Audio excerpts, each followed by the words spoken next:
All right, so I'd like to share with you the backstory of how we ended up with the duplex and the journey um, to get there and some of the mistakes that I made along the way. I'd like to share that with you. So let's take a walk and talk about it. Okay, so the journey started out around 1989. We were looking for an investment property. Um, Came across one. Turns out it was a foreclosure, pre-foreclosure. People were going to lose their property. Place needed a lot of work. It was a single-family home, two-car garage, about 1,600 square foot, and it was in a working-class neighborhood. Turns out it needed a roof. So we made an offer on the property. We offered $70,000, and that included the seller putting money into escrow for the new roof. So we closed that deal. I got it cleaned up. I did a lot of the work myself, what I could.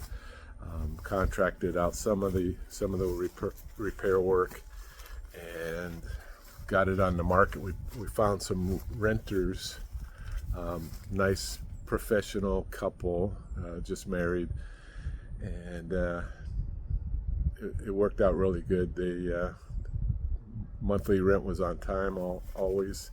We had some cash flow, and they were building their family.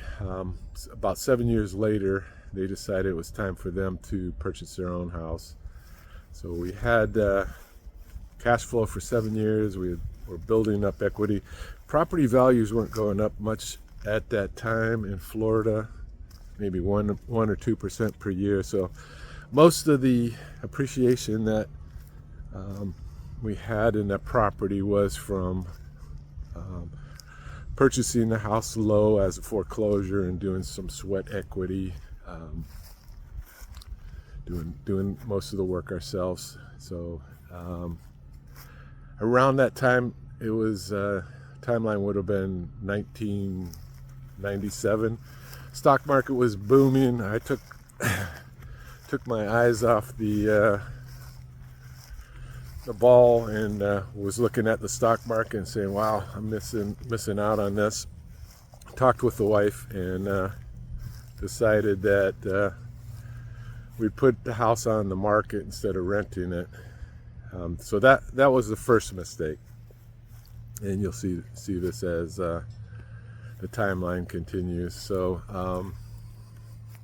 we put it on the market. It sells for about $94,000, and we take the money, reinvest it in the stock market. Little did we know, or little did I know, that we're about 3 years away from a market crash. Okay, so throw the money in a E-Trade account, invest it, market's going up, and then 2000 hits, and all of a sudden the market's crashing. I don't really have figures. I'm sure that when the crash occurred, we were probably down a little bit of money from what I originally invested. And so now, a few years later, the real estate market takes off, and as it's booming, the value of that house, the same house, probably doubled, went up at least $100,000. So I'm realizing what a big mistake I made by selling, and realizing I should probably get back into the market. So again, timing is bad. It's around 2004, and I have FOMO, and we jump back in. We look at the duplex that we end up purchasing. We looked at it, and obviously a seller's market. Everybody was flipping properties, buying, holding, and then turning it around a couple months later and selling. And so we went ahead and purchased that duplex and we paid two. Now, keep in mind, probably 2 years earlier, the property was $100,000 less. So we purchased it at $296,000, and that was in 2004.